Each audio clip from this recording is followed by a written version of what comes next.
Senhoras e senhores, boa noite. Neste momento, damos início à abertura da conferência. Os direitos humanos podem acomodar o pluralismo? Solicitamos a todos os presentes a gentileza de desligarem seus telefones celulares. Agradecemos a todos que contribuíram para a realização deste evento. Agradecemos também a presença das seguintes autoridades: desembargador do Tribunal do Trabalho da 9ª Região, Ricardo Tadeu Marques da Fonseca. Professor Sérgio Ferraz de Lima, diretor-geral da Unibrasil. Professora Wanda Cristina de Camargo. Demais diretores, coordenadores de curso e até mesmo professores da Unibrasil presentes. Para compor a mesa diretiva, convidamos professor Jairo Marçal, professor de Filosofia, Teoria Política e diretor acadêmico das Faculdades Integradas do Brasil.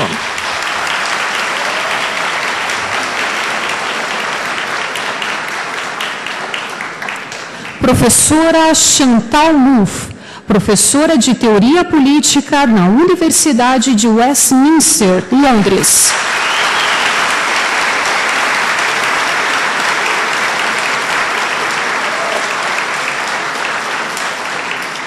Professora Carol Pruner, coordenadora do Programa de Mestrado em Direito das Faculdades Integradas do Brasil.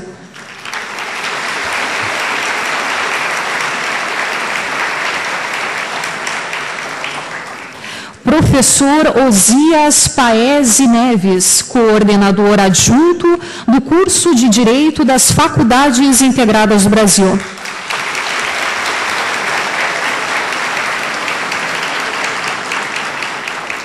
Professora Kátia Kozicki, professora dos cursos de Direito da Universidade Federal do Paraná e da Pontifícia Universidade Católica do Paraná.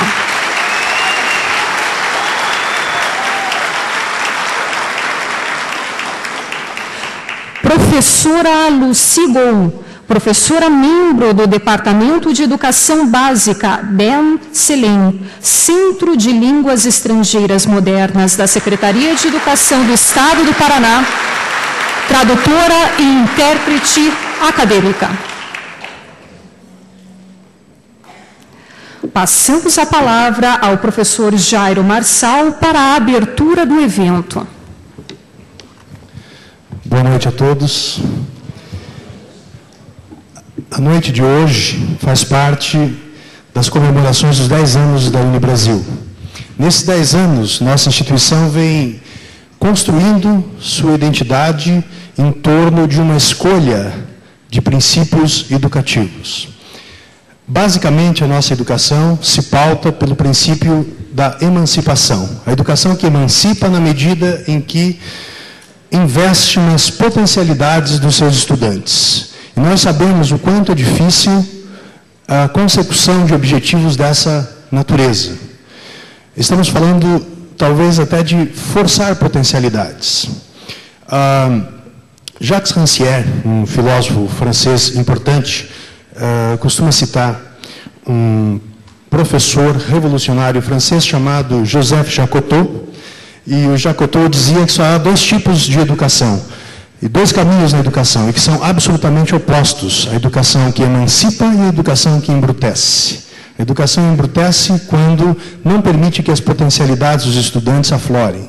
E a educação que emancipa exatamente porque permite que essas potencialidades se manifestem e, diz ele ainda mais, força essas potencialidades. Nós sabemos que esse é um caminho difícil de ser construído.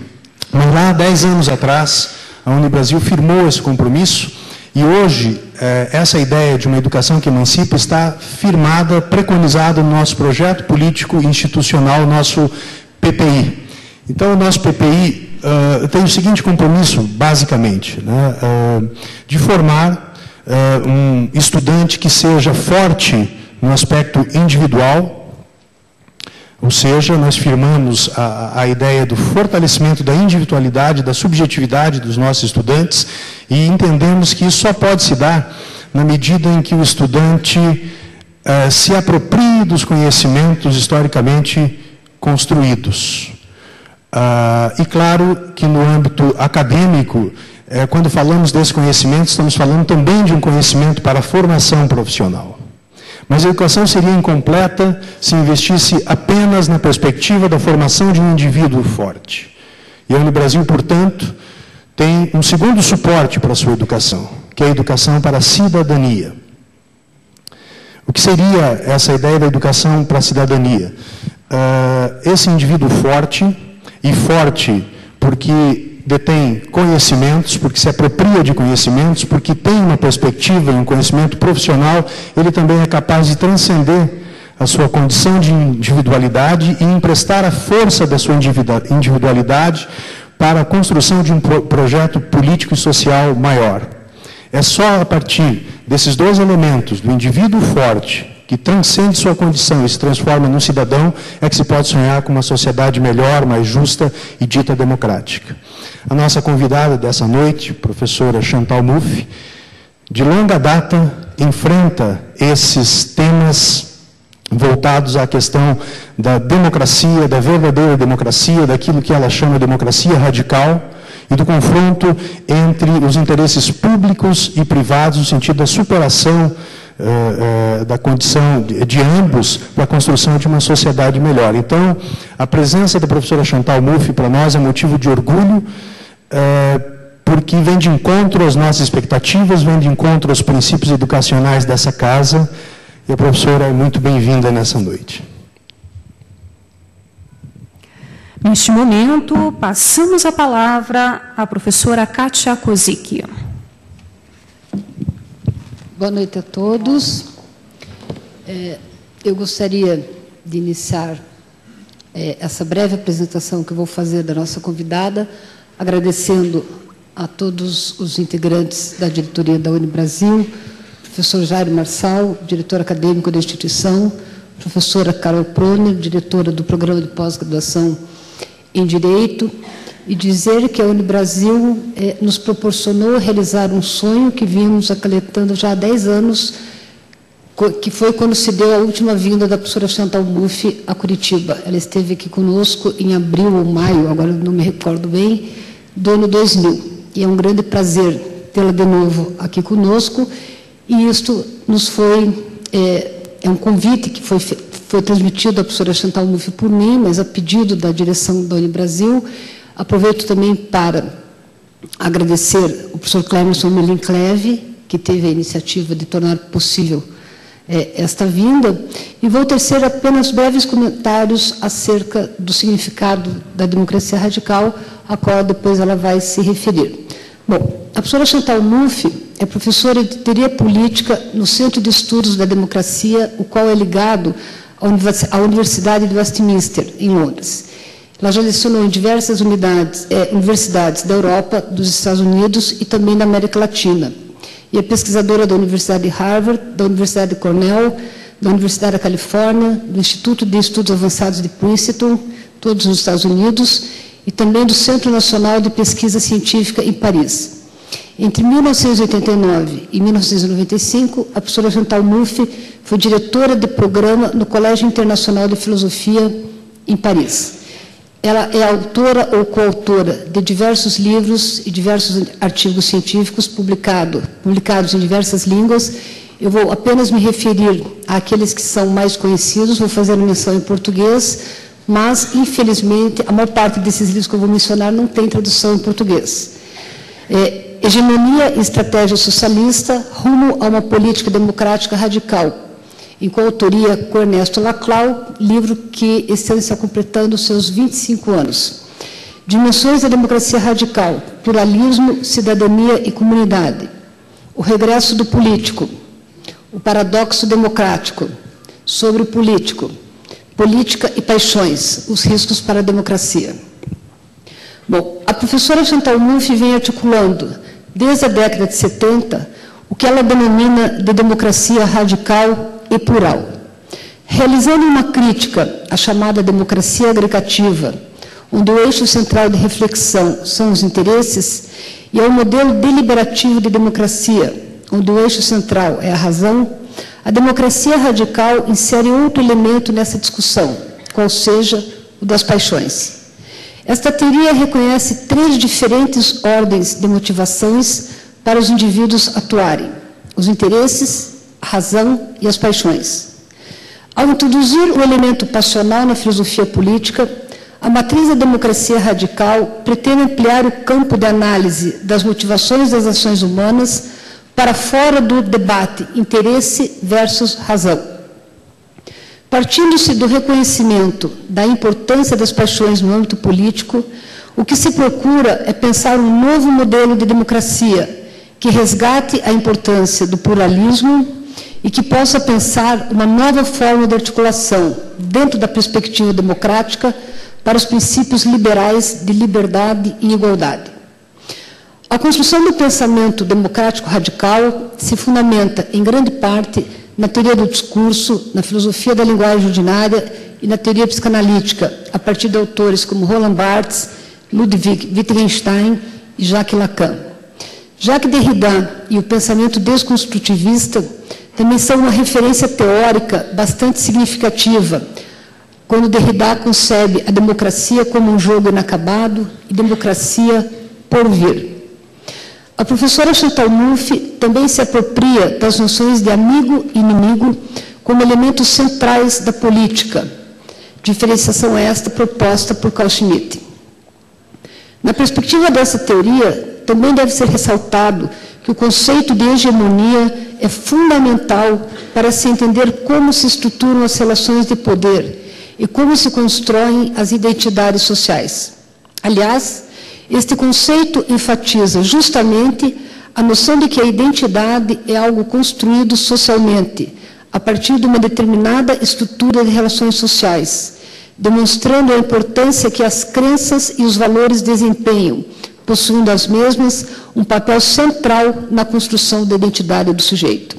Outro sim, a identidade de cada um destes sujeitos é construída e determinada através das lutas que estes travam na sociedade.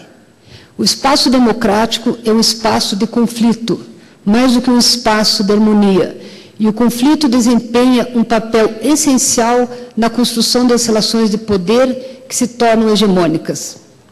É frisando a noção de conflito e pluralismo, típicos da ação política, que a democracia radical pode se constituir em alternativa às perspectivas de democracia que, ou se limitam a tratar o político como uma questão de agregação de interesses, ou tratam a esfera política como palco de um acordo racional de vontades, com pretensões universalistas. Ao introduzir o conflito como categoria central, é possível compreender em que sentido as paixões constituem mola propulsora das ações humanas. E é justamente a partir desse reconhecimento que a autora vê com bastante preocupação não aquilo que alguns autores veem como o fim da história, mas sim o que ela percebe, talvez, como o fim da política. Na ótica da professora Chantal Mouffe, o modelo político prevalecente no Ocidente, a democracia liberal, vive um momento de crise, por mais paradoxal que isto possa parecer. Paradoxal porque, nos momentos que se seguiram à queda do Muro de Berlim, havia um sentimento quase que generalizado na opinião pública e também na comunidade acadêmica de que a democracia liberal havia vencido o fantasma do socialismo e de que a sua expansão para outros países era apenas uma questão de tempo. Autores como Francis Fukuyama chegaram a afirmar o fim da história, acreditando no caráter universal desta forma de governo. Decorrida mais de 2 décadas, a universalização da democracia liberal não se tornou realidade. Ao contrário, esta passa hoje por vários questionamentos de ordem política e filosófica quanto à sua natureza e universalidade. O termo radical e democracia radical vem sendo utilizado por diferentes autores, cada um atribuindo-lhe um sentido diferente. Assim, Habermas fala em democracia radical, bem como Dworkin, e Giddens fala em política radical, pensando em uma política democrática radical. Já Chantal Mouffe trabalha a noção de democracia radical a partir de diferentes perspectivas, conforme eu acabei de mencionar. O que esses autores têm em comum é uma profunda a percepção de que a democracia é imprescindível como possibilidade de que essas estruturas, ora mais à direita, ora mais à esquerda, não corram o risco de se fossilizarem, mas que sejam sempre permanentemente questionadas e reinventadas. Aqui eu encerro essa breve apresentação, não sem antes enfatizar que é justamente esta adesão irrestrita à democracia que marca o pensamento da nossa convidada e que nos serve de estímulo a questionar e reinventar a democracia, atentos à ideia de Jacques Derrida da democracia a venir, a democracia por vir, que nós possamos encarar sempre a democracia como um jogo inacabado que requer a nossa participação para ser melhor jogado. Obrigado a todos.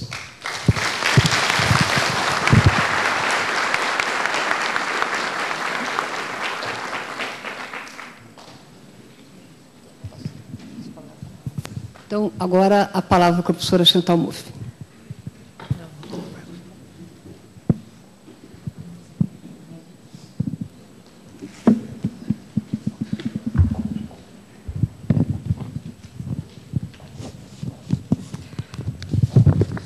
Well, it's a pleasure for me to take part in the celebration of the 10th anniversary of Unibrasil, and I'm very grateful for the invitation and the possibility to be here for the second time in Curitiba. What I'm going to discuss in this presentation is the following question. How could human rights accommodate pluralism? In the first moment, I will scrutinize the universal relevance of the notion of human rights, which is at the core of the Western conception of democracy. In the second moment, I will envisage how it is possible to reformulate it in a way that will make it compatible with a pluralist perspective. Ela cumprimentou e agradeceu pela sua presença aqui num dia importante para a universidade e introduzindo a palestra, iniciando com o título, com a pergunta: os direitos humanos podem acomodar pluralismo? E ela menciona, para iniciar, que a questão que vai abordar nessa palestra é como os direitos humanos podem acomodar o pluralismo. E, em primeiro momento, vou escrutinar a relevância universal da noção de direitos humanos, a qual está no coração da concepção ocidental de democracia. E, em um segundo momento, vou vislumbrar como é possível reformulá-la em uma maneira que a fará compatível com uma perspectiva pluralista. The point of departure of my reflection is that, as several theorists have pointed out, there is something very problematic about the idea of human rights as it is usually understood, i.e. as a cultural invariant, but a cultural invariant that should be accepted by all culture. This is due to the fact that human rights are presented as being both universally valid and uniquely European in their origin. An important consequence of this formulation is that the universalization of human rights is generally seen as depending on the adoption by other societies of the Western model of democracy. Moreover, it is asserted that such an adoption needs to be accompanied by a process of secularization. Most contemporary political theory, not to speak of Western politics, asserts that Western liberal democracy is the necessary framework for the implementation of human rights. Liberal democracy is presented as the good regime, the just regime, the only legitimate regime. Indeed, a great deal of liberal democratic theory aims at proving that it is the kind of regime that will be chosen by rational individual in idealized conditions like the veil of ignorance, for instance, in the case of John Rawls, or the ideal speech situation in the case of Habermas. O ponto de partida da minha reflexão é que, como diversos teóricos têm apontado, há algo muito problemático sobre a ideia de direitos humanos como ele é normalmente entendido, isto é, como uma invariante cultural que deve ser aceita por todas as culturas. Isto é devido ao fato de que os direitos humanos são apresentados como sendo ambos universalmente válidos e unicamente europeus em suas origens. Uma consequência importante dessa formulação é que a universalização dos direitos humanos é geralmente vista como dependente da adoção por outras sociedades do modelo ocidental de democracia liberal em conjunto com o processo de secularização, o qual caracteriza tal regime. A maioria das teorias contemporâneas, sem falar das políticas ocidentais, afirma que a democracia liberal ocidental é o quadro necessário para a implementação dos direitos humanos. A democracia liberal é apresentada como o bom regime, o único legítimo. Ainda uma porção de teoria democrática liberal visa provar que esse é um tipo de regime que seria escolhido por indivíduos racionais em condições idealizadas, como o véu da ignorância, Rawls, ou a situação de discurso ideal, Habermas. The dominant view found in many different currents of political theory asserts that moral progress requires the acceptance of the Western model of liberal democracy because it is the only possible shell for the implementation of human rights. It is interesting to note that such a view is found not only among the theorists who belong to the universalist rationalist camp, but also in many others who argue for a contextualist approach. This is, for instance, the case with Richard Rorty, who, despite being an eloquent critique of Habermas' branch of universalism, with his search for context-independent argument to justify the superiority of liberal democracy, comes, here I'm speaking of Rorty, comes very close to Habermas when it comes to the point of asserting this superiority of liberal democracy. A visão dominante encontrada em muitas correntes diferentes da teoria política afirma que progresso moral requer a aceitação do modelo ocidental de democracia liberal, porque é a única célula possível para a implementação dos direitos humanos. É interessante observar que tal visão é encontrada não somente entre os teóricos que pertencem ao campo universalista, racionalista, mas também em muitos outros que argumentam por uma abordagem contextualista. Esse é, por exemplo, o caso de Richard Rorty, que, apesar de ser uma crítica eloquente à marca de universalismo de Habermas, com sua busca por contexto independente, argumenta para justificar a superioridade da democracia liberal, aproximando-se muito a Habermas no que se refere a afirmar essa superioridade. To be sure, there are important differences between Habermas and Rorty.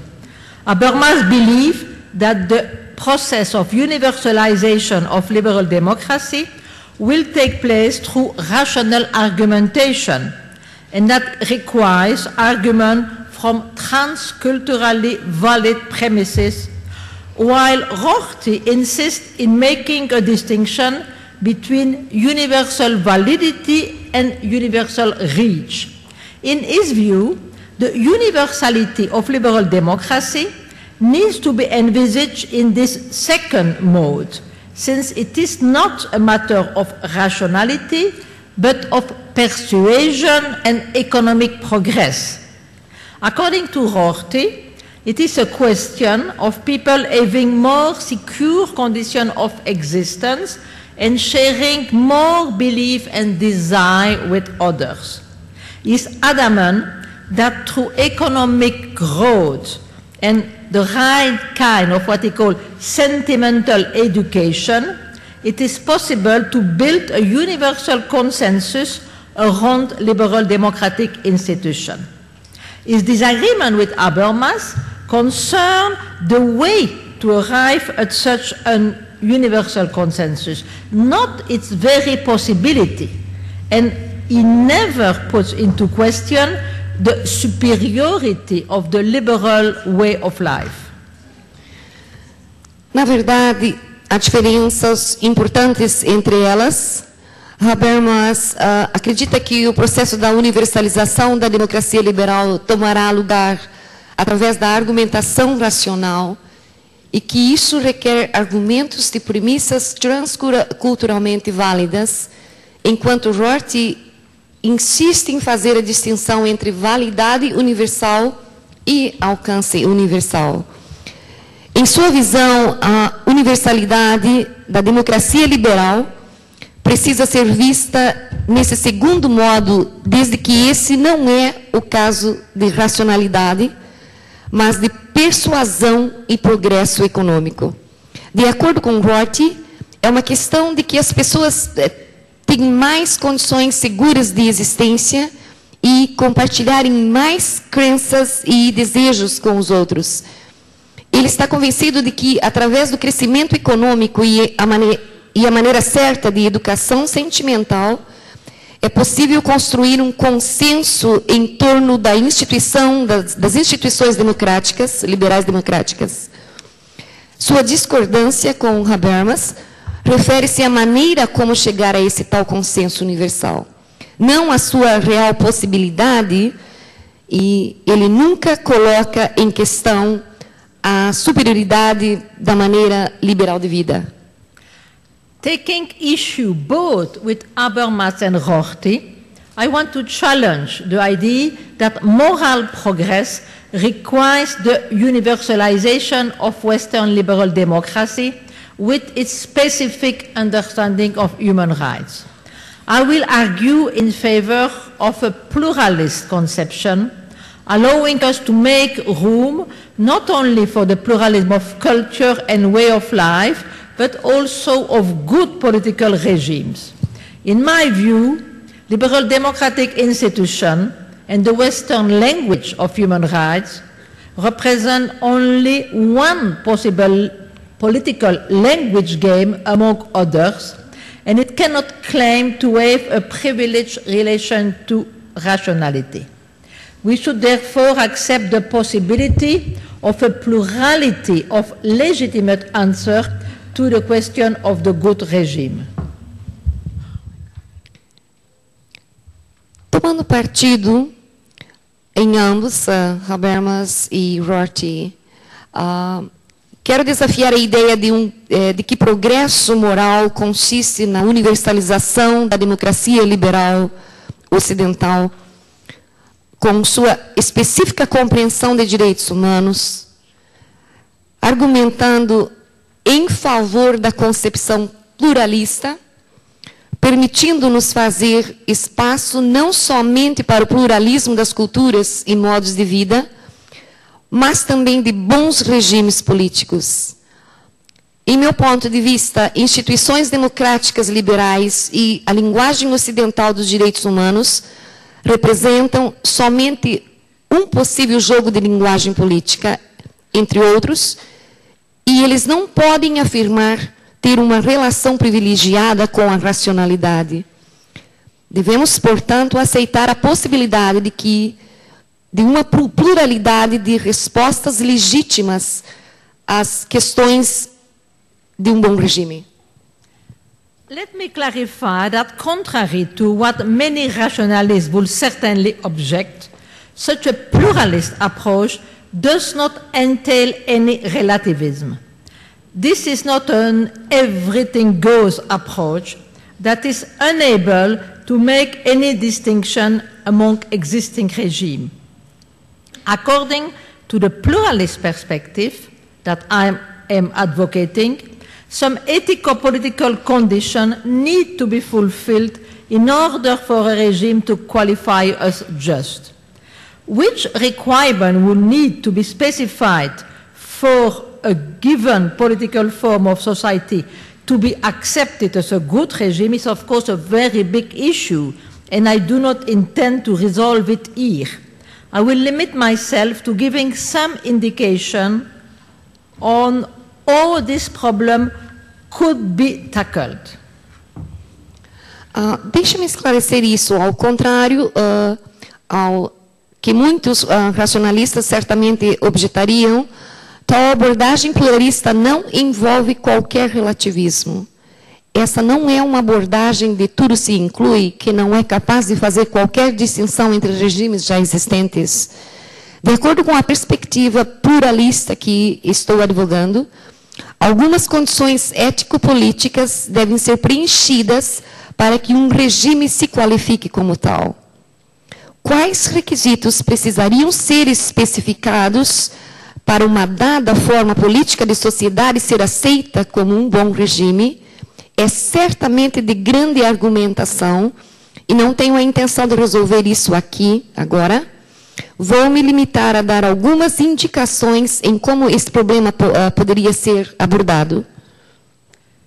When we begin to inquire about the requirement to be met by a good regime, the idea of human rights may play an important role, but on condition that it is reformulated in a way that permits a pluralism of interpretations.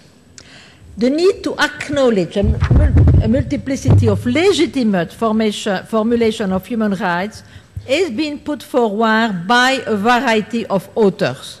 But I have found an important source of inspiration for such a reflection in the work of Raimundo Panikkar, whose interesting insight I want to bring into our discussion. In an article entitled, "Is the notion of human rights a Western concept?" Panikkar argues that in order to understand the meaning of human rights, it is necessary to scrutinize the function played by this notion in our culture. This will allow us to examine later if this function is not fulfilled in a different way in other cultures. In other terms, Panikkar urges us to inquire about the possibility of what he calls homeomorphic, and by that he understands, in fact, functional equivalence of the notion of human rights. Looking at Western culture, we ascertain that human rights are presented as providing the basic criteria for the recognition of human dignity and as being the necessary condition for a just social and political orders. Therefore, the question we need to ask is whether other cultures do not give different answers to the same question. Quando começamos a questionar sobre os requisitos a serem preenchidos por um bom regime, a ideia de direitos humanos pode desempenhar um papel importante, mas sob a condição de que ela seja reformulada de maneira que permita um pluralismo de interpretações. A necessidade de reconhecer uma multiplicidade de formulações legítimas dos direitos humanos tem sido colocada por uma variedade de autores, mas tenho encontrado uma importante fonte de inspiração para tal reflexão em meu trabalho, de Raimundo Panikkar, cujo insight interessante quero trazer para a nossa discussão. Em um artigo intitulado "A noção de direitos humanos é um conceito ocidental", Panikkar argumenta que para entender o significado de direitos humanos é necessário escrutinar a noção desempenhada por esta noção em nossa cultura. Isso nos permite, a mais tarde, analisar se essa função não é preenchida em diferentes maneiras em outras culturas. Em outros termos, Panikkar requer que perguntemos sobre a possibilidade do que ele chama de homeomórfica, isto é, equivalentes funcionais da noção de direitos humanos. Observando a cultura ocidental, afirmamos que os direitos humanos são apresentados como provedores de critérios básicos para o reconhecimento da dignidade humana e como sendo a condição necessária para uma ordem social e política justa. Portanto, a questão que devemos perguntar é se outras culturas não dão diferentes respostas para a mesma pergunta. Once it is acknowledged that what is at stake in human rights is the dignity of the person, the possibility of different manners of envisaging this question becomes evident, as well as the different ways in which it can be answered. What Western culture calls human rights is in fact a culturally specific form of asserting the dignity of the person. And it will therefore be very presumptuous to declare that it is the only legitimate one. Many theorists have pointed out how the very formulation in terms of rights depends on a way of moral theorizing which, while appropriate for modern liberal individualism, can be inappropriate for grasping the question of the dignity of the person in other culture. According to François Julien, for instance, the idea of rights privileges the freeing of the subject from its vital context and devalues its integration in a multiplicity of spheres of belonging. It corresponds to a defensive approach which relinquishes the religious dimension and presents the individual as absolute. Julien notes that the concept of rights of man does not find any echo in the thought of classical India, which does not envisage man as being isolated from the rest of the natural world. While liberty is the final word in European culture, for the Far East, from India to China, the final word is harmony. Uma vez que é reconhecido que o que está em questão nos direitos humanos é a dignidade da pessoa, a possibilidade de diferentes maneiras de conceber essa questão torna-se evidente, tanto quanto as diferentes maneiras nas quais ela pode ser respondida.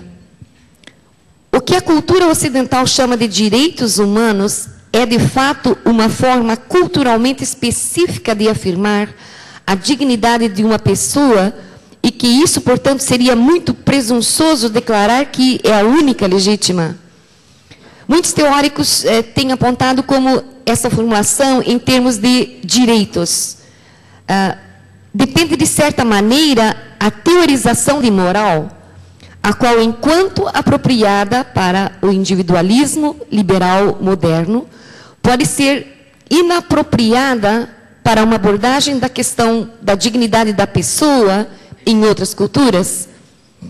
De acordo com François Julien, por exemplo, a ideia de direitos privilegia a liberação do assunto de seu contexto vital e desvaloriza a sua integração em uma multiplicidade de esferas de pertencimentos. Corresponde a uma abordagem defensiva que impede a dimensão religiosa e apresenta a individual como absoluta.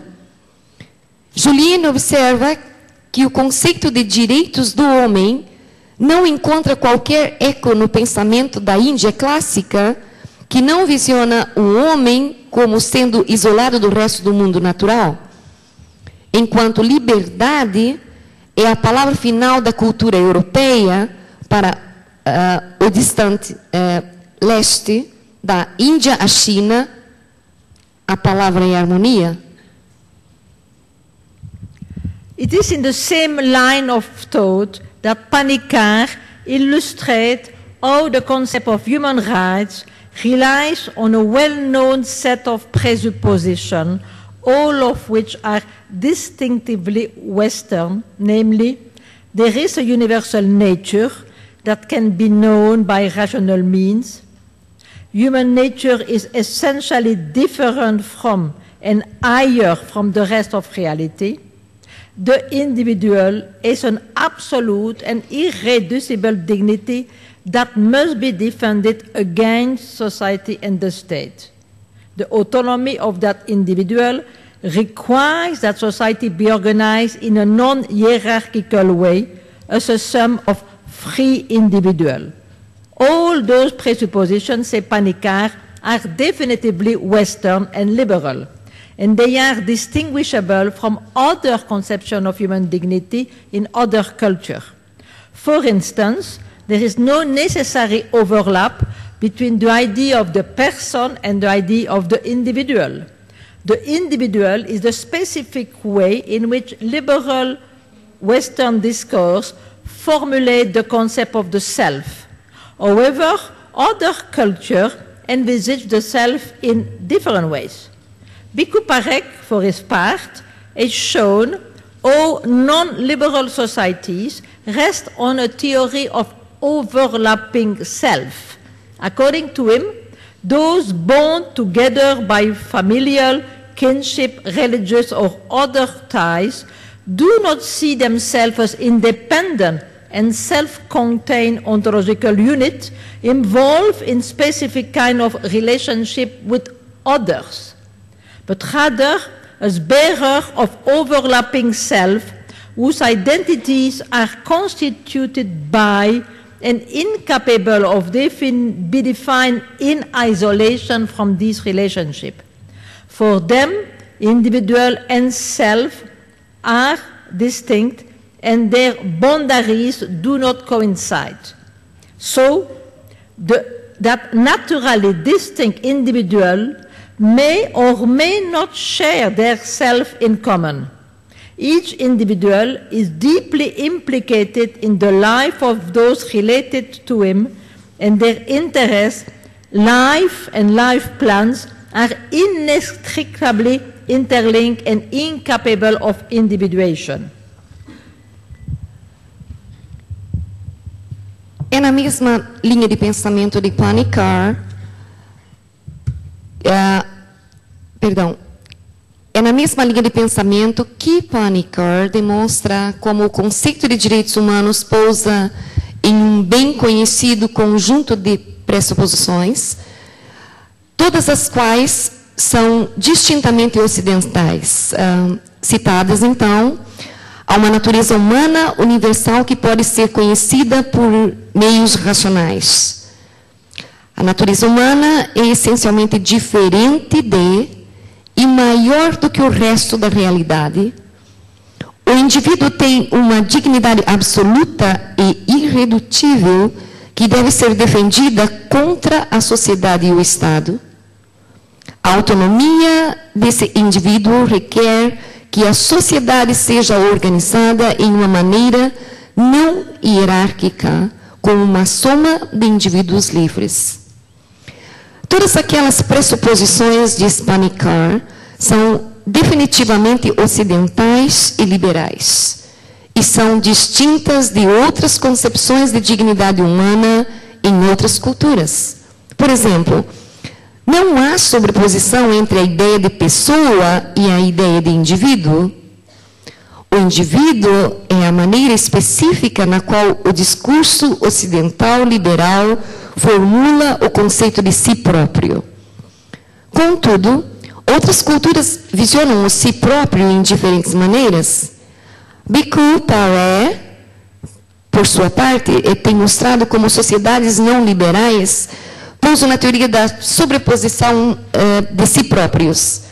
Aqueles unidos por laços familiares, de interesses ou religiosos ou outros laços, não veem a si próprios como unidades ontológicas independentes e autocontidas, envolvidas em tipos específicos de relacionamentos em outros, mas com suportes de si próprios, sobrepostos, cujas identidades são constituídas por e incapazes de ser definidas isoladas de seus relacionamentos. Para eles, indivíduo e si próprio são distintos e seus limites não coincidem. Então, indivíduos distintos naturalmente podem ou não podem compartilhar seus sis próprios em comum. Cada indivíduo está profundamente implicado nas vidas daqueles relacionados a ele e seus interesses. Vidas e planos ativos estão interligados e incapazes de individuação. Many consequences stem from those considerations. One of the most important one is that we have to recognize that the idea of autonomy, which is so central in Western liberal discourse and which is at the center of our understanding of human rights, cannot have such a priority in other cultures where decision-making is less individualistic and more cooperative than in Western societies. This in no way signifies that those cultures are not concerned with the dignity of the person and the condition of a just social order. What it means is that they deal with those questions in a different way. This is why the search for homeomorphic equivalent is a necessary one. We should establish a cross-cultural dialogue based on the acceptance that the notion of human rights, as formulated in Western culture, is one formulation among others of the idea of the dignity of the person. It is a very individualistic interpretation specific to liberal culture, and it cannot claim to be the only legitimate one. Muitas consequências originam-se dessas considerações. Uma das mais importantes é que temos que reconhecer que a ideia de autonomia, a qual é tão central no discurso ocidental liberal, e a qual está no centro de nossa compreensão de direitos humanos, pode não ter tal prioridade em outras culturas, onde a tomada de decisões é menos individualista e mais cooperativa do que em sociedades ocidentais. Isso, de maneira nenhuma, significa que aquelas culturas não estão preocupadas com a dignidade da pessoa e as condições para uma ordem social justa. O que isso significa é que elas lidam com aquelas questões de maneiras diferentes. Esta é a razão que a procura por equivalentes homeomórficos é necessária. Devemos estabelecer um diálogo cross-cultural baseado na aceitação de que a noção de direitos humanos, como formulada na cultura ocidental, é uma formulação entre outras da ideia de dignidade da pessoa humana. É uma interpretação muito individualista, específica para a cultura liberal, e que não pode pregar ser a única legítima. To be sure, acknowledging the cultural specificity of the notion of human rights and putting into question their universal validity does not imply, using Rorty distinction, that we should automatically negate their universal reach. In other words, this does not force us to reject the idea that they could become universally accepted. But in that case, we need to be aware of the condition which will need to be fulfilled for such a process to take place. Indeed, this will require that Western culture becomes the universal culture. Of course, this is not impossible. And there are many liberals, Rorty included, who will rejoice in such evolution, since they believe in the superiority of Western culture. They consider that European thought, with its Declaration of Human Rights, represent an historical moral progress, and that it is for that reason that this notion should be accepted worldwide. Such a thesis has been rightly criticized for its Eurocentrism, and since it is from the very framework of European thought that such a progress is asserted. Na verdade, reconhecendo a especificidade cultural da noção de direitos humanos e colocando em questão sua validade universal, não implica que, usando a distinção de Rorty, devemos automaticamente negar seu alcance. Em outras palavras, isso nos força a rejeitar a ideia de que eles poderiam se tornar universalmente aceitos. Mas, nesse caso, precisamos estar alertas das condições as quais teriam que ser preenchidas para tal processo acontecer. Também isso exigiria que a cultura ocidental se tornasse a cultura universal. Certamente que isso não é impossível, e há muitos liberais, Rorty incluído, que se alegrariam em tal evolução, desde que eles acreditassem na superioridade da cultura ocidental.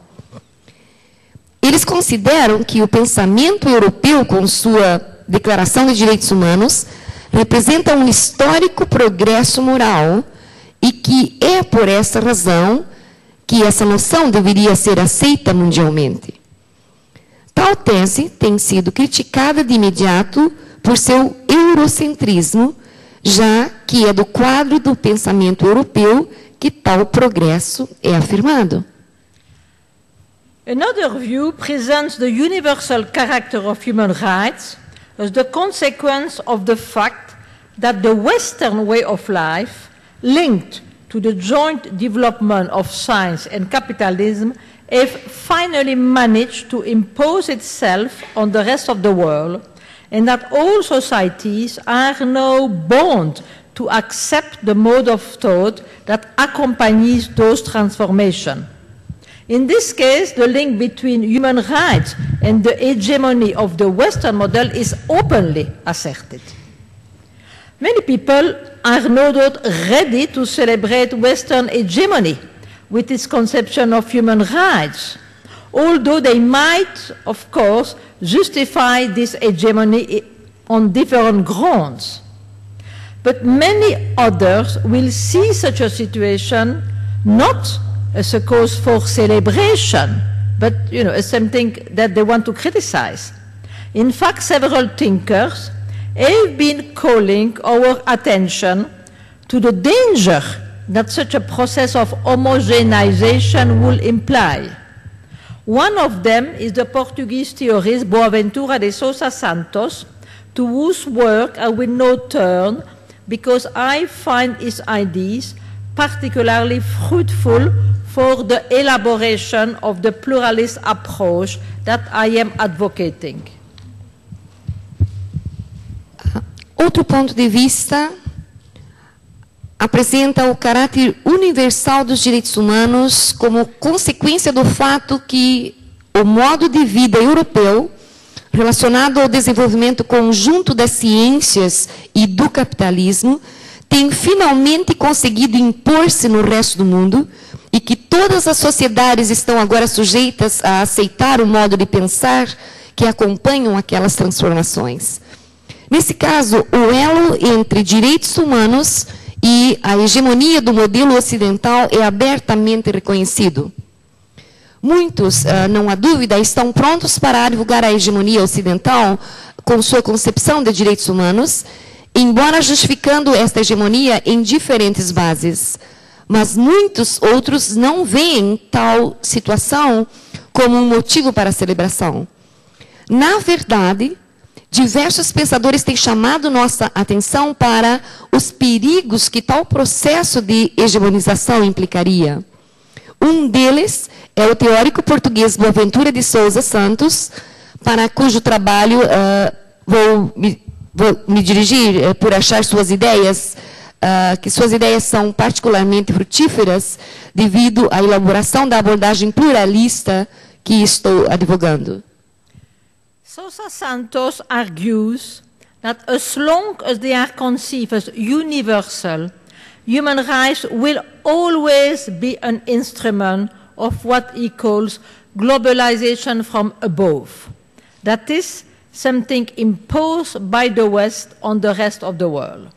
And he warned us that, understood in that way, they might contribute to the clash of civilization announced by Huntington.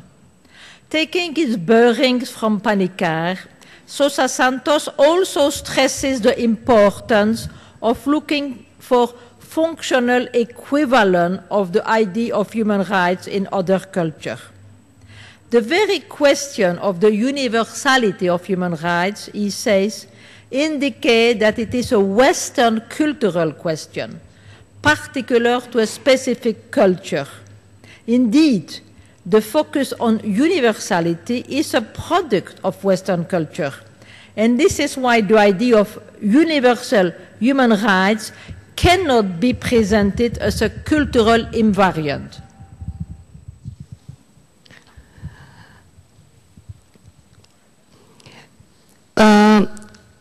Em seu artigo intitulado Diante de uma concepção de direitos humanos, Sousa Santos argumenta que, como eles são concebidos como universais, os direitos humanos sempre serão um instrumento o qual ele chama de globalização de cima.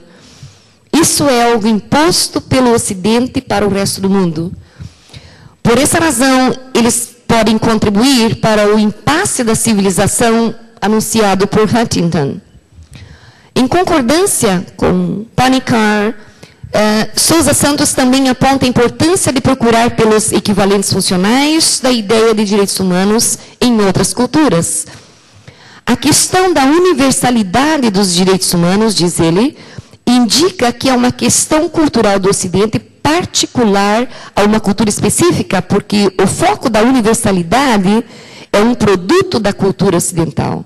E, portanto, a ideia de direitos humanos universal não pode ser apresentada como uma invariante cultural. While critical of the dominant form of universalization of the language of human rights, Sousa Santos does not conclude, however, that it is a reason for rejecting the idea, and he believes that such a notion could be used in positive ways. His main concern is to envisage how human rights could be put at the service of a progressive emancipatory politics. Acknowledging that human rights policies have often been at the service of the economic and geopolitical interests of the hegemonic capitalist states, Sousa Santos nevertheless recognizes that the discourse of human rights has also been articulated in the defense of the oppressed. He indicates the existence of a counter-hegemonic form of globalization. And he said that in this context, human rights need to be reconceived as multicultural. That is, allowing for different formulation according to different culture. He calls for another possible form of globalization, a globalization from below, which he proposes to call cosmopolitan globalization.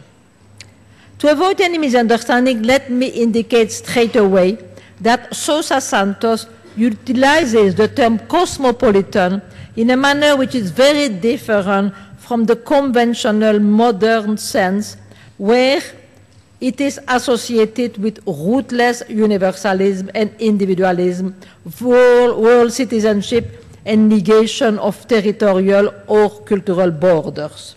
For Sousa Santos, cosmopolitanism refers to cross-border solidarity among groups that are exploited, oppressed, or excluded from the hegemonic globalization from above. Its main idea is that the form of domination prevalent today does not exclude the possibility for subordinated nation-state, region, classes, or social group and their allies to organize transnationally in defense of perceived common interests and use in their benefit both the capabilities for transnational interaction created by the world system. As an example of cosmopolitan activities, he gives, for instance, and here I quote, so dialogue and organization, new form of labor internationalism, transnational networks of women groups, indigenous people and human rights organization, and so on. In his view, despite their heterogeneity, the different movements anti-globalization are a good example of cosmopolitanism, and he has been very active in them, being one of the founders of the World Social Forum in Porto Alegre. Enquanto crítica da forma dominante da universalização da linguagem dos direitos humanos, Sousa Santos não conclui, contudo, que essa é a razão para rejeitar essa ideia e acredita que tal noção poderia ser usada em maneiras positivas. Sua principal preocupação é visionar como os direitos humanos poderiam ser colocados a serviço de uma política emancipatória progressiva, enquanto reconhecendo que as normas dos direitos humanos normalmente têm estado a serviço dos interesses econômicos e geopolíticos dos estados capitalistas hegemônicos. Sousa Santos reconhece que o discurso dos direitos humanos também tem sido articulado na defesa dos oprimidos. Ele indica a existência de um discurso de direitos humanos contra-hegemônico e argumenta que, para ser possível operar como uma forma de globalização contra-hegemônica, os direitos humanos precisam ser reconcebidos como multicultural, isto é, permitindo formulações diferentes de acordo com diferentes culturas. Ele chama atenção para outra possível forma de globalização, uma globalização de baixo, a qual ele propõe chamar de globalização cosmopolita. Para evitar qualquer mal-entendido, deixe-me esclarecer que Sousa Santos utiliza o termo cosmopolita de maneira que é muito diferente do senso moderno convencional, onde ela está associada com universalismo sem raízes, e individualismo, cidadania mundial e negação de limites territoriais e culturais. Para ele, cosmopolita refere-se à solidariedade cross-limite entre os grupos que são explorados, oprimidos ou excluídos da globalização hegemônica de cima. Sua principal ideia é que a forma de dominação prevalecente hoje não exclui a possibilidade às nações, estados subordinados, regiões, classes ou grupos sociais e seus aliados para organizarem-se transnacionalmente em defesa de interesses comuns percebidos e usar em seus benefícios as capacidades para interação transnacional criada pelo sistema mundial. Como, por exemplo, de atividades cosmopolitas, ele dá diálogos e organizações sul-sul, novas formas de internacionalismo de trabalho, networks internacionais de grupos de mulheres, indígenas e organizações de direitos humanos, serviços legais alternativos de fronteira, solidarismo norte-sul anticapitalista, ONGs de advocacia transformativa, networks de grupos alternativos de desenvolvimento e sustentabilidade do meio ambiente, movimentos literários, artísticos e científicos na periferia do sistema mundial, em busca de valores alternativos, culturais, não imperialistas, engajados em pesquisas pós-colonial, estudos subalternos e outros.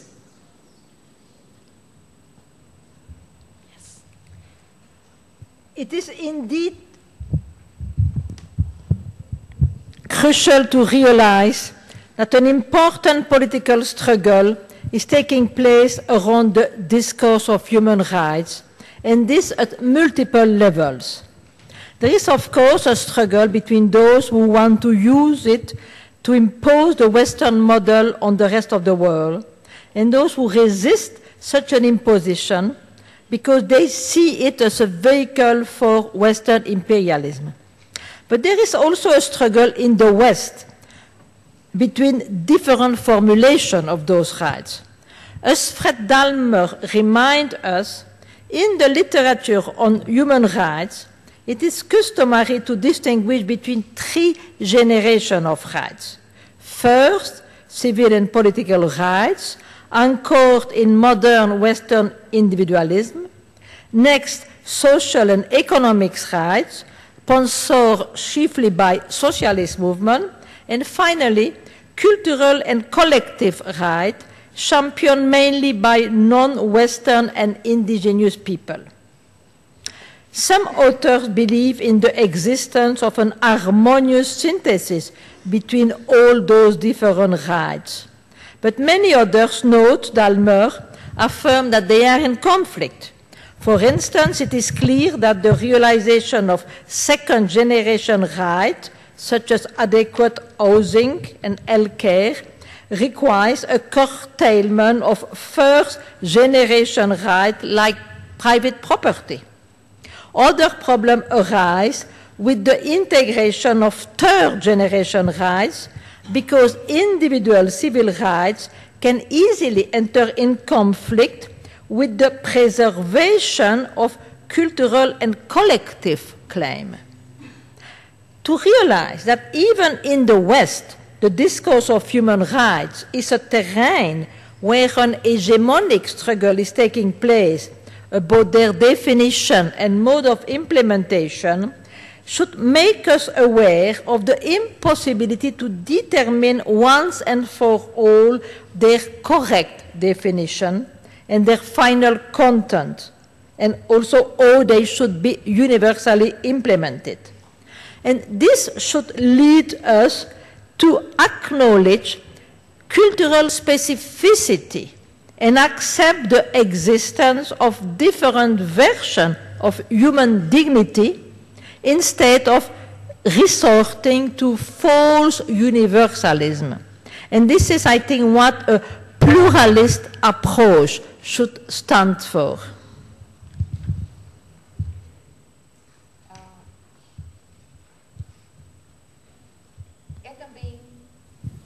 É também crucial admitir que uma batalha política importante esteja tomando lugar acerca do discurso de direitos humanos, e isso em múltiplos níveis. Há certamente uma batalha entre aqueles que querem usar isso para impor o modelo ocidental para o resto do mundo e aqueles que resistem a tal imposição porque eles veem isso como um veículo do imperialismo ocidental. Mas há também uma batalha no Ocidente em si, entre diferentes formulações daqueles direitos. Como Fred Dahmer nos lembra, na literatura dos direitos humanos costuma-se distinguir entre 3 gerações de direitos. Primeiro, os direitos civis e políticos, ancorados no individualismo ocidental moderno. Depois, os direitos sociais e econômicos, patrocinados principalmente pelos movimentos socialistas, e, então, finalmente, os direitos culturais e coletivos, liderados principalmente pelos não-ocidentais e indígenas. Alguns autores acreditam na existência de uma síntese harmoniosa entre aqueles diferentes direitos, mas muitos outros, observa Dahmer, afirmam que eles estão em conflito. Por exemplo, está claro que a realização dos direitos das segundas gerações tal como moradia adequada e cuidados de saúde, requer um cuidado dos direitos da primeira geração, como propriedade privada. Outros problemas surgem com a integração da terceira geração de direitos, porque os direitos civis individuais podem facilmente entrar em conflito com a preservação das demandas culturais e coletivas. Para entender isso, até mesmo no Ocidente, o discurso dos direitos humanos é um terreno onde a batalha hegemônica está acontecendo para a definição e implementação dos direitos. Devem nos fazer mais alertas sobre a impossibilidade de determinar de uma vez por todas qual é sua definição correta e seu conteúdo final e como eles devem ser implementados universalmente. Isso deve nos levar a reconhecer a especificidade cultural e aceitar a existência de diferentes versões da dignidade humana, ao invés de oferecer falsos universalismos. Isto é o que uma abordagem pluralista deve posicionar-se para. To follow this pluralist line of thought requires putting into question the currently fashionable model of cosmopolitan democracy, predicated on the universalization of the Western model, and to put forward a different conception of the world order, a conception that acknowledges value pluralism with all its implications for politics. I'm convinced that in the current situation, we need to relinquish the delusion of the universalists and listen to those who warn us about the danger implied in the illusion of the universalist globalist discourse, which envisage human progress as the establishment of world unity based on the global acceptance of the Western definition of human rights, and the dream of a unification of the world achieved by transcending the political, transcending conflict and transcending negativity. At the moment when the Western states, under the pretense of a true universalism, are trying to impose their system and their values to the rest of the world, the need for a multipolar world order is more pressing than ever. We should envisage the establishment of a pluralist world order, where a number of big regional units will coexist with their different culture and values, and where a plurality of understanding of human rights and form of democracy will be considered as legitimate. At this stage in the process of globalization, no, I stop here and you translate. Yeah. Seguir essa linha de pensamento requer colocar em questão o atual modelo da moda, democracia cosmopolita, e colocar à frente uma concepção diferente da ordem mundial, a concepção que reconhece o valor do pluralismo com todas as suas implicações para a política. Estou convencida de que, na presente situação, precisa-se parar com os devaneios dos universalistas e ouvir aqueles que nos alertam sobre os perigos implicados nas ilusões do discurso universalista globalista, que visiona o progresso humano como um estabelecimento de unidade mundial baseada na aceitação global da definição ocidental de direitos humanos e o sonho de uma unificação do mundo conseguido pela transcendência da política, conflito e da negatividade. No momento quando os Estados Unidos está sob a pretensão de um verdadeiro universalismo, tentando impor seu sistema e seus valores para o resto do mundo, a necessidade de uma ordem mundial multipolar é mais urgente do que nunca. Devemos buscar pelo estabelecimento de uma ordem mundial pluralista, onde grandes números de unidades regionais coexistiriam com suas diferentes culturas e valores, e onde a pluralidade da compreensão dos direitos humanos e formas de democracia seriam consideradas como legítimas. At this stage in the process of globalization, I do not want to deny that we need a set of institutions to regulate international relations. But those institutions should allow for a significant degree of pluralism, and they should not require the existence of a single unified structure. Such a structure will necessarily entail the presence of a center which will be the only focus of sovereignty.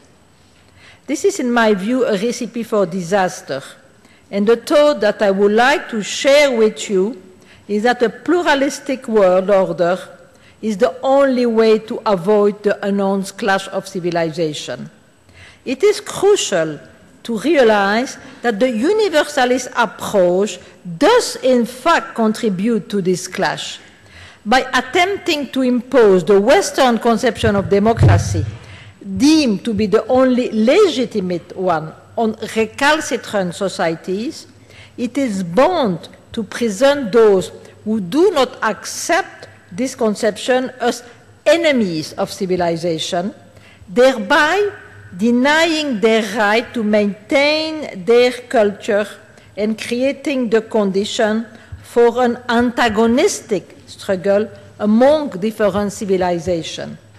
It is only by acknowledging the legitimacy of a plurality of just forms of society and the fact that the liberal democratic model is only one form of democracy among others, that condition can be created for an agonistic coexistence between different regional poles with their specific institution. To be sure, this multipolar world order will not eliminate conflict, but this conflict is less likely to take antagonistic form than in a world that does not allow for pluralism. Peace is more chance to be secure and long-lasting when some sort of equilibrium is reached between regional units than by the imposition of order by a single hyperpower. Thank you.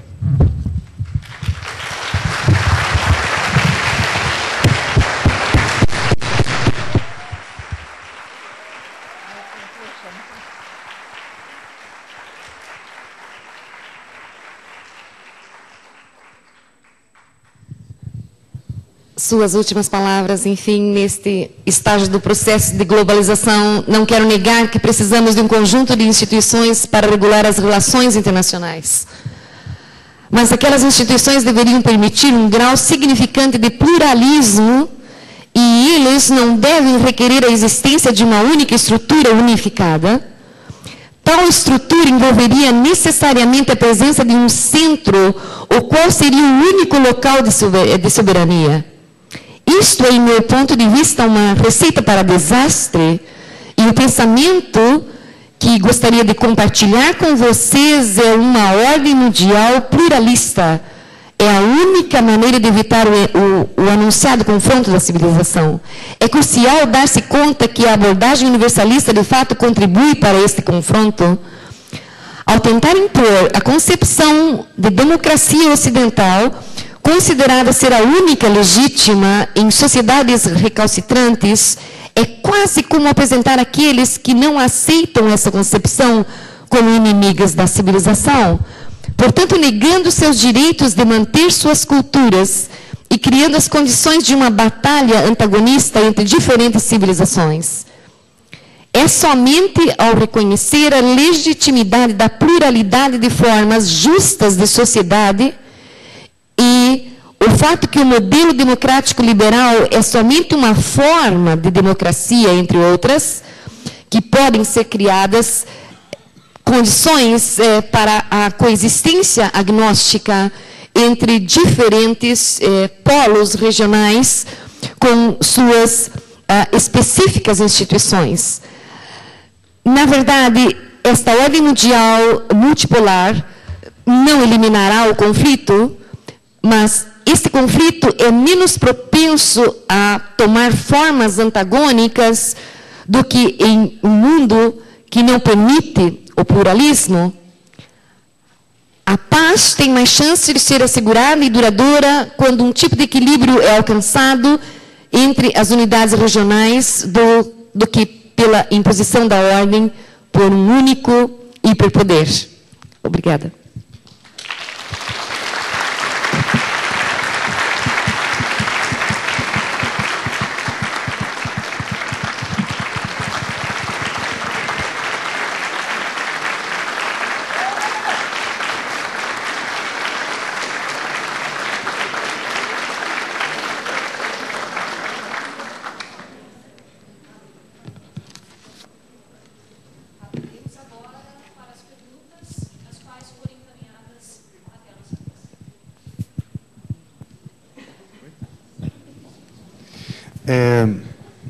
Dado o avançado da hora, nós vamos apresentar aqui, eu selecionei, agrupei as questões e apresentaremos 3 questões.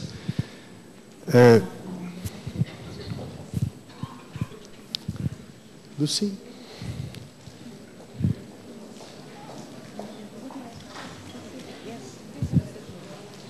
Essa é uma questão. Você pode ler essa, depois apresenta os outros.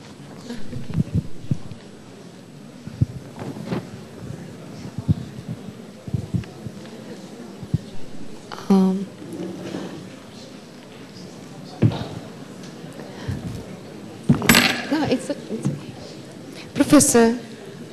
Professor Chantal. Excuse me. Okay, it's okay.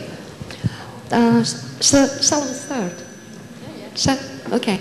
So in your book, The Democratic Paradox, there is a defense of an agnostic model of democracy. Yeah, agnostic. Yeah, from Portuguese. A question, okay. It's a question from one of the participants. Want to read it?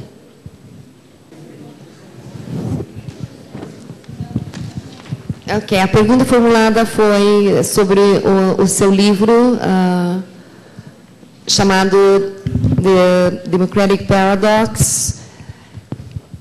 Então, há uma defesa de um modelo democrático agnóstico que pressupõe ser um cerne da dinâmica democrática, o conflito entre grupos e classes. De outro lado, a professora observa que muitas propostas democráticas contemporâneas, como o New Labour na Inglaterra, ignoram que a democracia pressupõe a existência de adversários, pessoas e grupos com visões antagônicas que necessitam ser expostas na esfera pública. Nesses modelos democráticos fracos, os quais negam a essência do político, existência de adversários, há uma valorização na sua visão da solução jurídica e jurisdicional dos problemas sociais. Como no livro há apenas uma menção sobre essa questão, em 2 parágrafos, peço, se possível, que a professora aprofunde essa questão.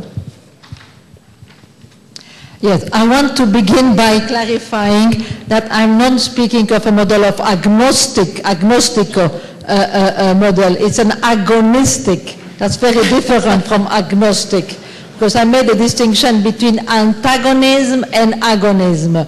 Antagonism is a struggle between enemies. It's a relation of friend and enemy, in which it's a conflict in which the opponent is treated as an enemy to be destroyed.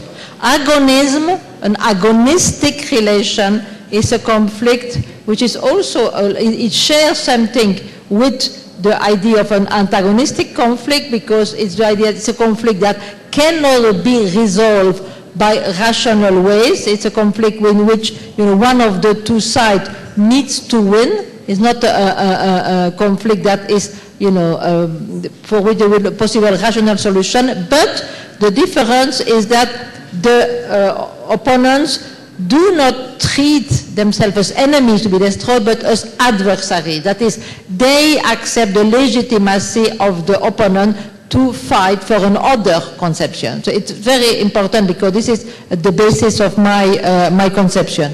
Okay. Primeiro ela tentou então fazer a confusão entre as palavras, né, agnóstico e agonístico, e deixou claro sobre que ele, então, não é um movimento antagonista de adversários ou inimigos, e que ele aceita perfeitamente essa necessidade de pluralidade e multiculturalidade. Yeah, and with respect to the question of that you asked about the juridical solution, well, this is not only for New Labour. It's something which I think is characteristic of the way democracy is understood in our post-political societies. They say the fact that we are told that today there is no more antagonism, that a possibility for a consensus is established, and therefore the politics is understood as something that can be resolved through impartial mechanism. No? Political decisions are of a technical nature, and they can be resolved by experts or by the courts. Because there is a strong tendency today to take away many important decisions from the realm of the political realm and make them be decided by judges or by the courts. And I think that is something very negative, because this is a sign of depoliticization. Essa discussão, então, ela tem sido... ela não está em nível de adversários, mas de negociação, é isso? E que o que não é resolvido entre os grupos políticos é resolvido pela corte de uma maneira mais... O que ela acha que pode ser uma desvantagem, porque se não há a negociação e a discussão entre os interessados e que haja uma corte para a decisão, pode ser uma coisa negativa. Well, here there is a question, which is the main difference between deliberative democracy and radical democracy? Well, I mean, it's impossible to answer such a question, because deliberative democracy is not something that can be compared with radical democracy. You can are the difference between deliberative democracy and agonistic democracy. But the radical democracy is a political project. So I'm not quite sure what is really the question here. What's important, and of course you could ask what's the difference between a liberal democratic model and a radical democratic, but not between deliberative democracy and radical democracy. So there are two different questions which are in fact collapsed into one, and I can answer both eventually, but for instance, Habermas, who defends an idea of a deliberative model, also is also in favor of radical democracy. So the question is really, it's impossible to answer it it is formulated. Bom, ela colocou que essa é uma questão muito ampla e que, na realidade, a questão parte de um falso pressuposto, porque seria impossível comparar ou fazer, de uma maneira mais objetiva, estabelecer uma única diferença, ou talvez algumas diferenças entre um projeto, entre o que seria a democracia deliberativa e a democracia radical. Ela diz que isso é impossível porque a construção teórica da democracia radical, da democracia deliberativa é uma, e, na realidade, democracia radical é muito mais um projeto político. Continuando a responder nesta linha da impossibilidade da resposta, ela menciona, por exemplo, que a perspectiva de democracia deliberativa criada por Habermas, por exemplo, que é um dos autores de uma ideia de democracia deliberativa, também tem a sua posição, a qual ele denomina de democracia radical. Ou seja, o próprio Habermas, um dos patronos da ideia da democracia deliberativa, tem uma concepção de radicalização da democracia, motivo pelo qual então, ela não vai responder de forma mais objetiva a pergunta.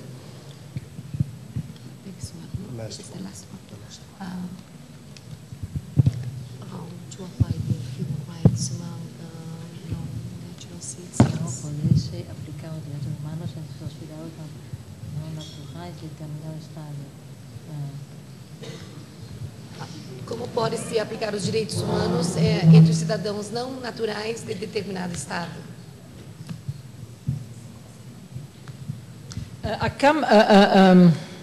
Here I think there is a confusion between the citizenship rights and human rights, because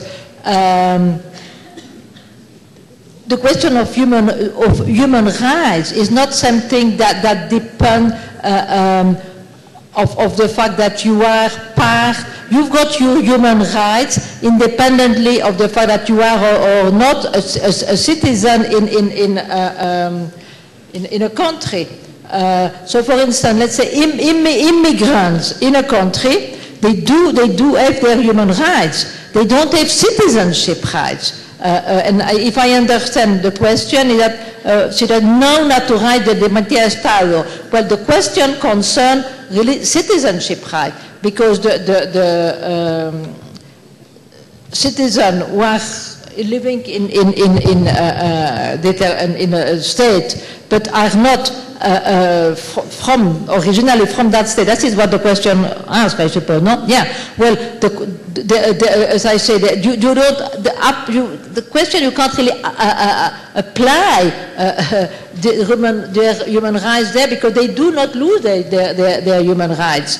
Human rights, precisely, they are called human rights because they are linked to the individual as human being, not as a citizen of a specific state. So I think it's very important to distinguish between human rights that belong to the individual as member of the human species and citizenship rights, which are really linked to the state where you are linked. So the question here will be, I suppose one could translate it asking how to deal with the question of citizenship rights for people, for immigrants, for instance. And here, of course, well, I think that is something which you can't give a general answer to that. My position will be that there must be criteria to distinguish between citizen and non-citizen. That's absolutely, impossible not to make this distinction, because, for instance, you cannot allow everybody who happens just to be in a state to vote at the presidential election. For instance, you need to distinguish who are citizens, who are not citizens. But there, of course, this is, for instance, where the question of radicalization of democracy,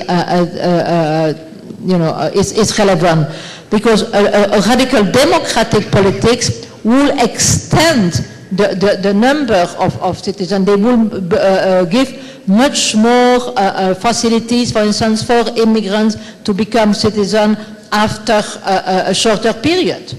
More right-wing policies, will never want the people who are not born in the country to become citizens. So there are different degrees.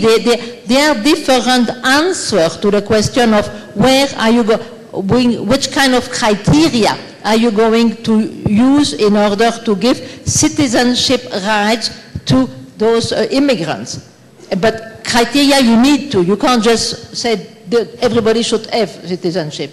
But some criteria are very more exclusive than others. And there I think the difference should exist between a left-wing or radical democratic politics and more right-wing and conservative one. Bom, eu vou fazer um primeiro comentário que não está na resposta dela, tá? Mas eu me permito. A maneira pela qual eu percebi a questão talvez tenha um pouco a ver com uma perspectiva arendtiana de como se podem exercitar os direitos humanos em relação àqueles que não são cidadãos de um determinado Estado. Foi a minha interpretação. A resposta dela caminhou no outro sentido, tá? O que, em resumo, ela disse foi o seguinte: a pergunta pressupõe, não faz uma distinção entre direitos humanos e direitos do cidadão ou direitos de cidadania. Ela disse que direitos humanos são aplicáveis ou são inerentes a todos pela sua própria condição de seres humanos. Já direitos de cidadania são direitos concedidos por uma ordem estatal específica dentro de um determinado território e que a concessão desses direitos de cidadania requer necessariamente determinados critérios. Então, ela considera adequado que existam esses critérios, nem todos podem estar incluídos na perspectiva da cidadania.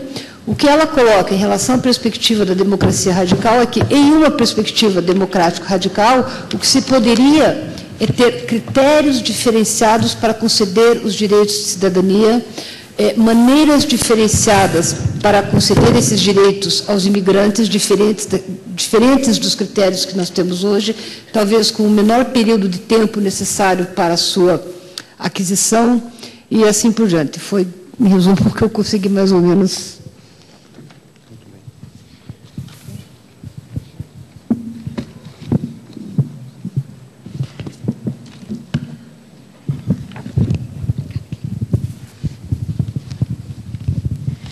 Bom, vamos encerrar agora as perguntas e já partimos para o encerramento. Em primeiro lugar, agradecendo à professora Chantal Mouffe pelo esforço e carinho com que nos presenteou com essa conferência hoje. Uma conferência densa e de excelente conteúdo. Então, em primeiro lugar, eu acho que nós temos que dar uma nova salva de palmas para a professora Chantal pelo esforço que...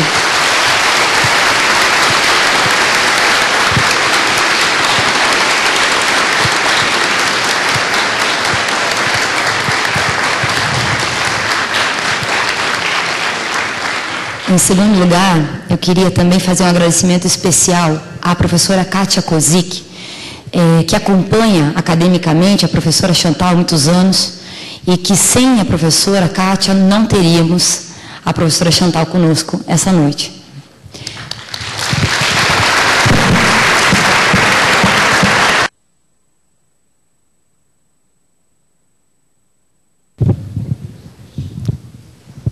Para os programas de pós-graduação envolvidos nesse ato, e aqui nós temos não apenas o programa da Unibrasil, como também o programa da Federal, o programa da PUC, do Paraná, a oportunidade de termos entre nós uma das mais importantes filósofas e pensadoras da atualidade não se reduz a esse acesso presencial que esse encontro proporcionou.